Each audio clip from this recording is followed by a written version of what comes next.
Today we're going to be taking apart the tool, replacing the wear components, and showing you some tips and tricks.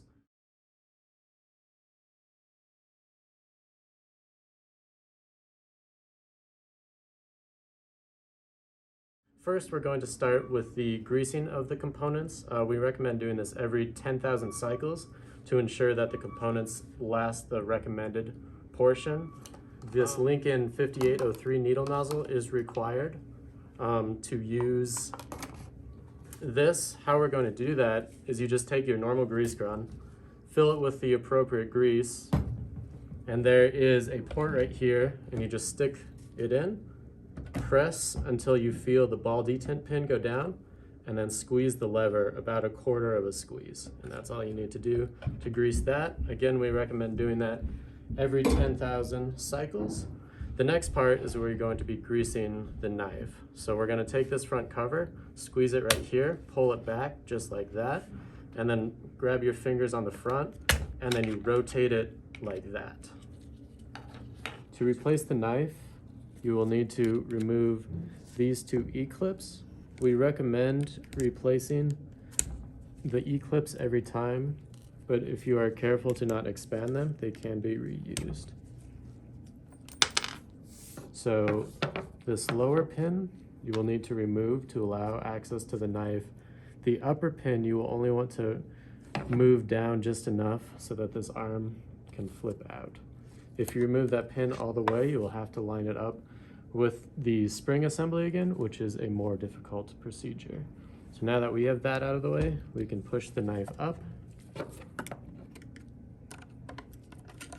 pull it out. What we will do is we will apply grease to it, ensuring to get the grease into the grooves of the knife. You can also, if there's debris or shavings around, make sure that you are cleaning those off if you are just greasing the knife instead of replacing it. Or you can have a new knife and make sure you grease the new knife. So what you will do is the knife is one-sided, and so you need to ensure that the edge of the blade is in the proper orientation. So one side will have a sharpened edge, and that needs to go into this orientation right here. You are also looking for the holes at the top for the pin are sitting upright. If you have it like this, it's going to be a different orientation and it will not allow you to feed the band through.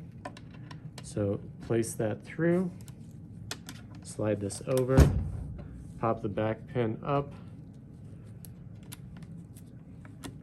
and now put the second pin through the knife and then reapply your E-clips.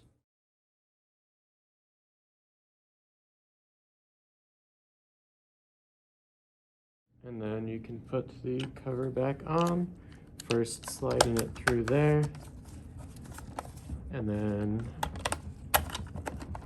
ensuring that the tabs are both in, and then pop it in. The other thing to improve the life of the grease is to also grease the linkages. So to do that, we will remove the side cover.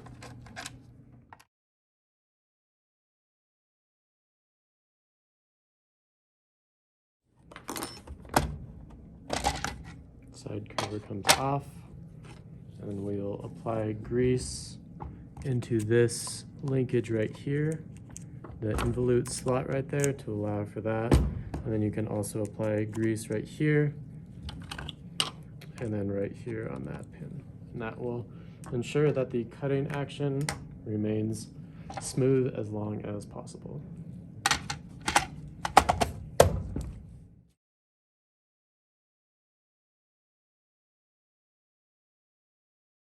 So next what we are going to do is get to the tension wheel cleaning, and you can also do this if you have a jam in the tool.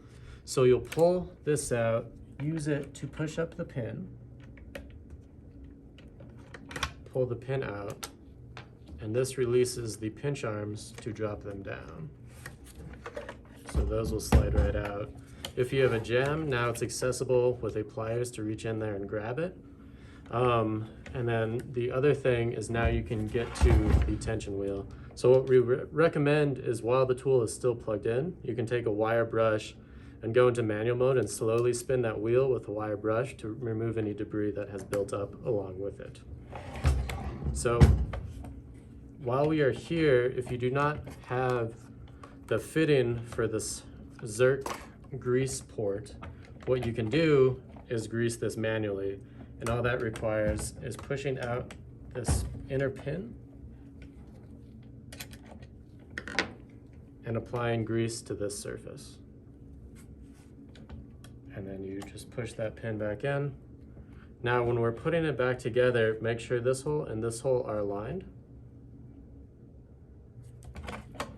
And then the other trick is that this tension wheel needs to be centered for this to go in properly. So it's recommended to lay the tool on its back, and then you can get these holes to line up, and then just drop the pin right in, and then attach the clevets, just like that.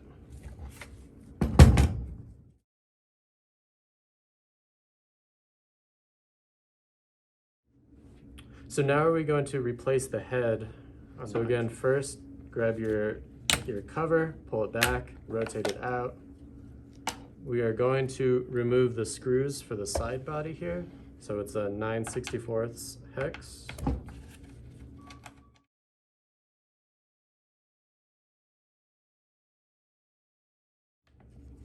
There's going to be 8 screws on this. You can pop that off.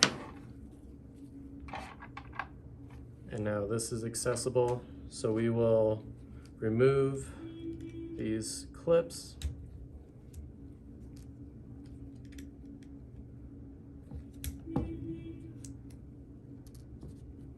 Drop the swing arm down. The other thing with these pins,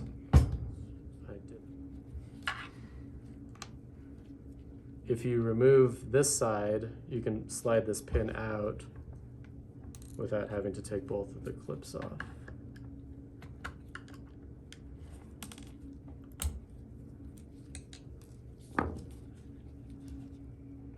So remove the pins.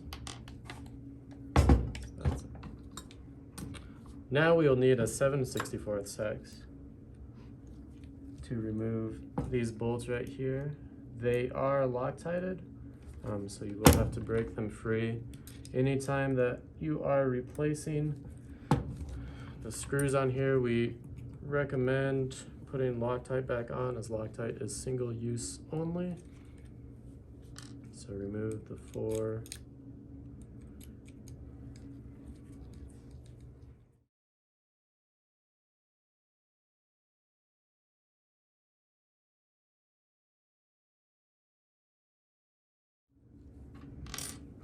Now the head is free to come out, but it is still attached.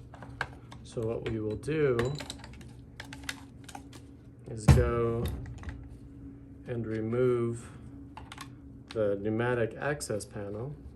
Again, this is the 9/64. 5 screws here.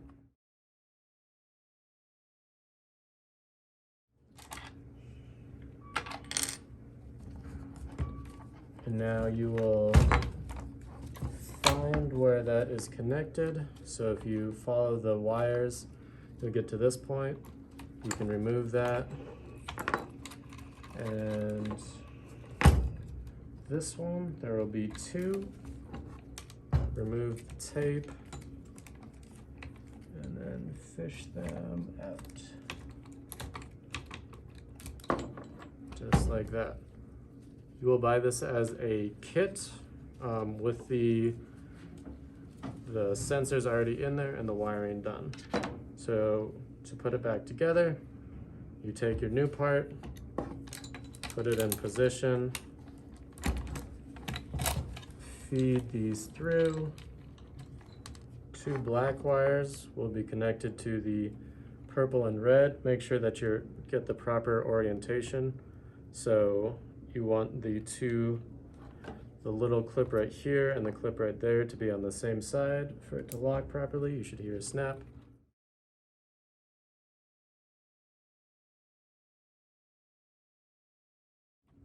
Now we can put the maintenance cover back on.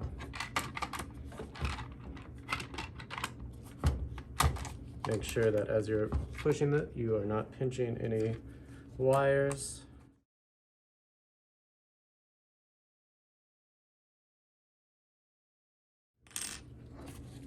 So flip it over, be careful to not damage the wires and let it hang by the wires. And now this pin right here needs to go through this hole through here. This will require you to maneuver it in a way that it lines up correctly because it is not in the correct position as it stands. So first, we will take these screws. We recommend using new screws and then Loctite, of course. So apply a little bit of Loctite to the thread.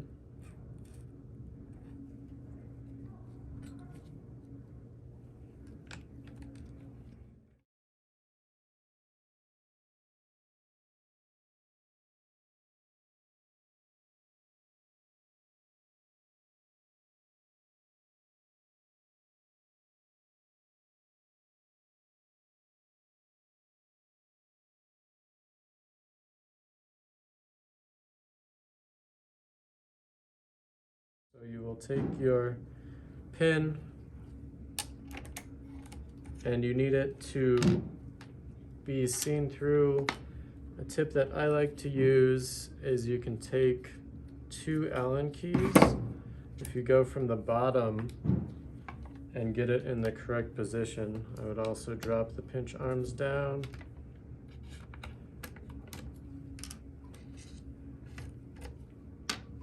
So you can access it better. Like so. Then you bring your arm here, make sure that you put the pin through that, or else you'll have to redo this. Now use that key on the bottom to line up the hole correctly.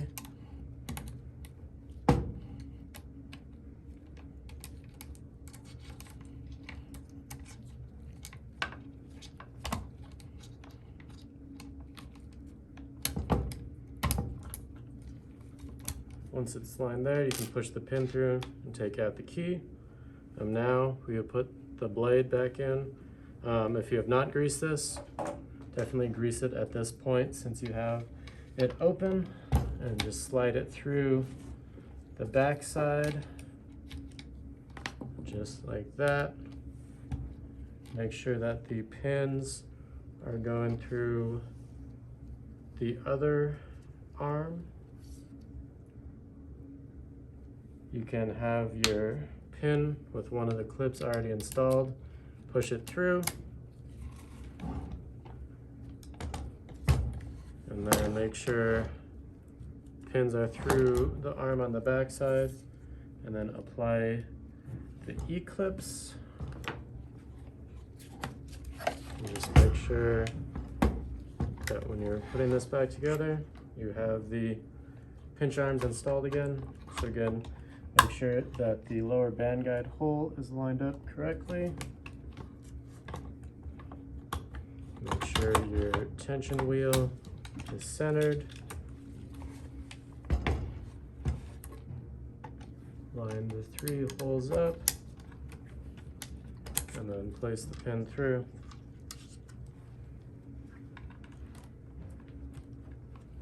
And now put the cover back on.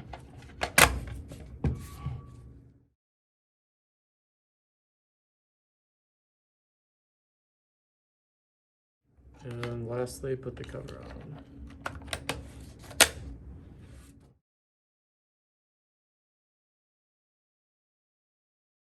Now we are going to replace the tension and backing wheel. We recommend replacing this at 50,000 cycles. That is also the number of cycles that you would use to replace the blade, so we recommend doing those at the same time. To start with, we will remove the side cover. with the 9/64 hex.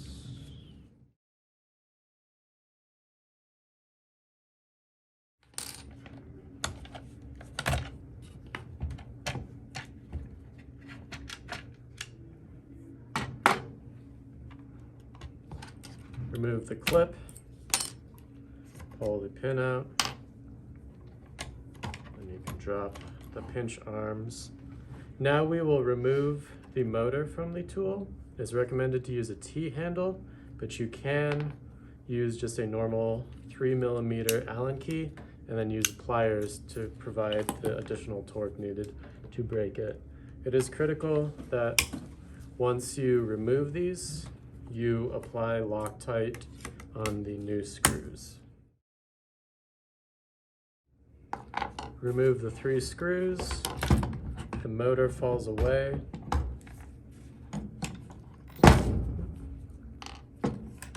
and the tension wheel comes out.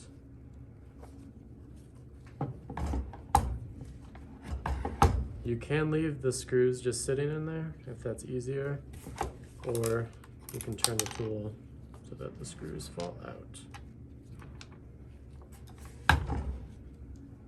We will also remove the backing wheel. So push the pin out, and the backing wheel will slide out. Grab your new backing wheel, and then repeat the process.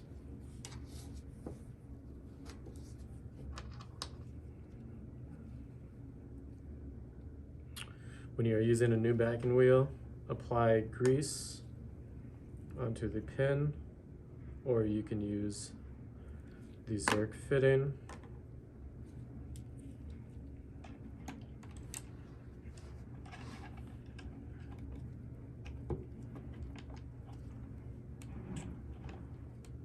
You can swing the bottom band guide out of the way to make it easier to get that pin through, but just make sure to line it back up before assembly. So now we've replaced the backing wheel. Now we will take our new tension wheel,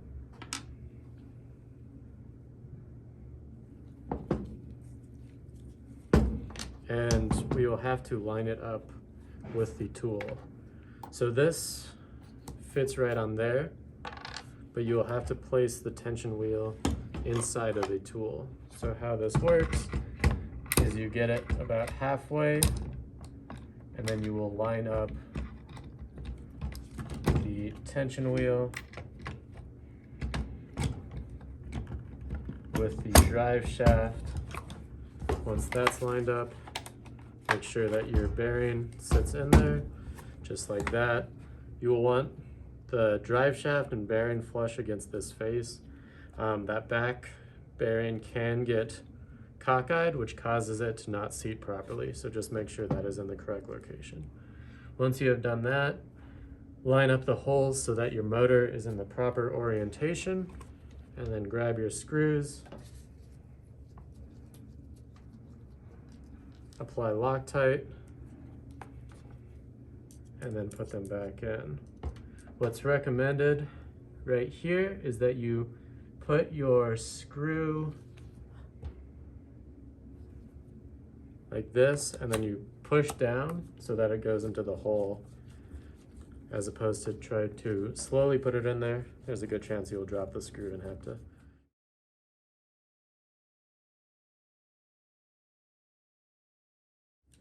And make sure all the screws are snug.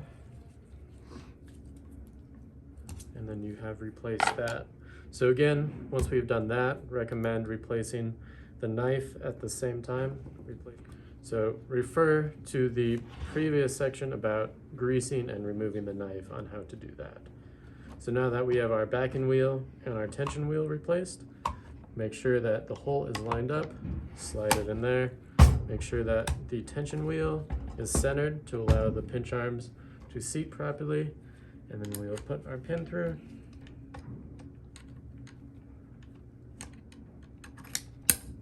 And then put the clip on. And now put the side cover on.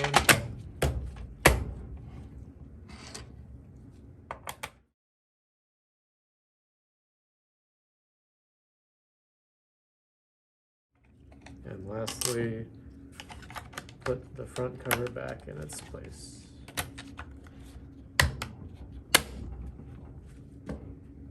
And there you have it, the IT 8000 maintenance video.